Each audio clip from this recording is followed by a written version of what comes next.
Hello and welcome back to Bedtime Stories. Tonight we're going to be going back into the Church Mouse series with the Church Mice in Action. We're going to be reading part 1 of this book by Graham Oakley.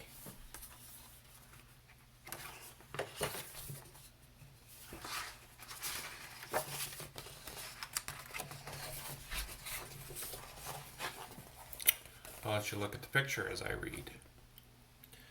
One day, quite late in the summer, the church mice and Samson the church cat were taking it easy in the churchyard. They were in a really mellow mood.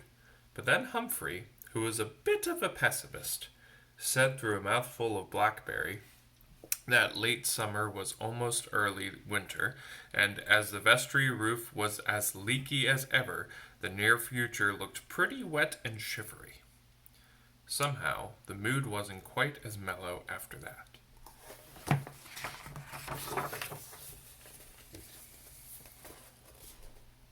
There were two other people in the churchyard.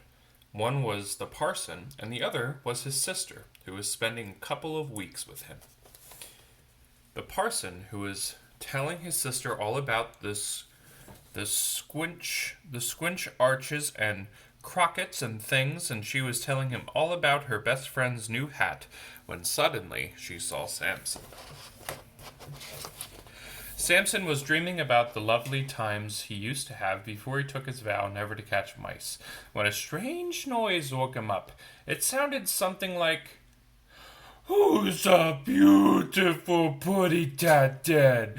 Come to Mummy." He opened his eyes and saw an awesome sight.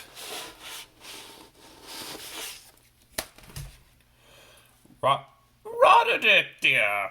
He simply must come and stay at the vicarage, the parson's sister said to the parson, and without much more ado, she carried Samson off. Next morning, Arthur and Humphrey went across to the vicarage just to make sure that Samson was all right. And they were pleased to find that he was being looked after very, very well indeed. "Look at how fluffy Samson is getting. Oh my, what's that?" After that, they went back to the churchyard and joined the other mice who were breakfasting on something. Lovely. Okay, let's pause. Breakfasting is a word in this book. Have you ever heard that before? That's pretty interesting. Okay, let's move on. Breakfasting on something lovely that they had thrown over the wall during the night. Arthur was on his third chip when his eye fell on the ad. The idea it gave him was so brilliant that he had to swallow 2 more chips very quickly to calm his nerves. Then he informed Humphrey that the vestry roof problem was solved once and for all.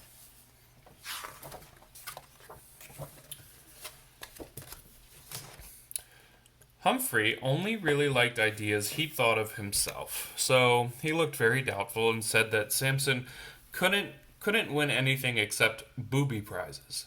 Arthur said that was true as far as handsomeness and cleverness were concerned, but after what they had seen at the vicarage, he thought Samson would knock spots off anyone in the well-groomed department. Humphrey just grunted, but he agreed to write the letter to the parson's sister explaining the plan because only he knew the correct way of addressing important people. The parson's sister was a bit put out at being written by a pack of mice, but the parson made her see reason. He said that if he had relied on the charity of his fellow men, the vestry roof wouldn't be mended until the middle of the 23rd century, so why not give mice a chance? So Samson was entered for the best groomed cat prize. The mice hadn't intended to come on the day because of the number of cats present, but Humphrey worked out a plan to make certain that Samson won, and they had to be there to carry it out.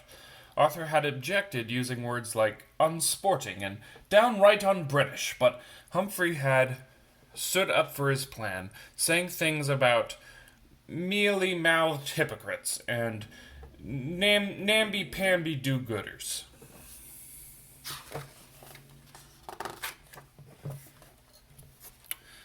The mayor opened the cat show with a little speech. He began by saying that since the time of Dick Whittington, Mayors and cats had gone together like fish and chips, and the only reason why he didn't have a cat himself was because his wife was frightened of getting cat fleas in her fur coats. He ended by patting the first contestant on the head.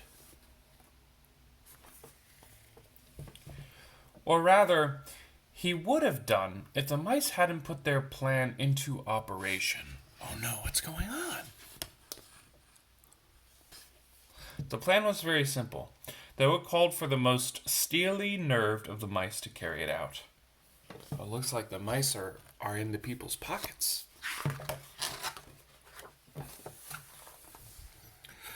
And the plan's success depended on Samson doing absolutely nothing. He did it perfectly. So the judge had no choice but to award Samson first prize. The mayor presented the prizes, and he had intended to make another speech, but he didn't because the only words that came into his head were things like devilish fiends, furries from hell, and ravaging beasts. And he didn't really think that would make him very popular with cat-loving voters. I guess he really didn't love cats, huh?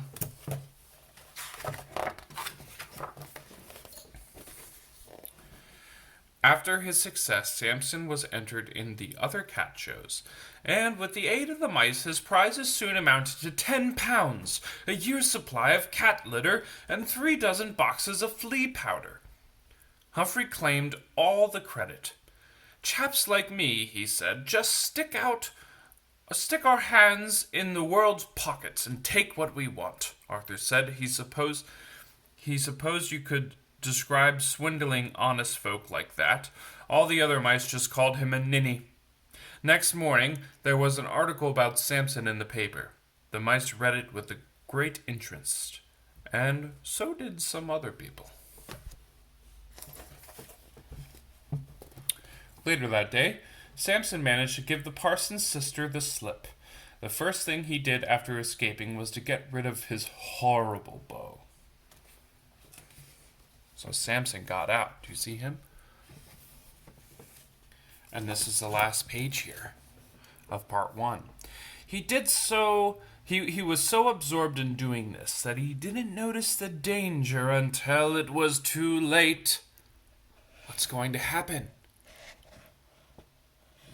Tune in tomorrow to hear the rest of the story for Bedtime Stories.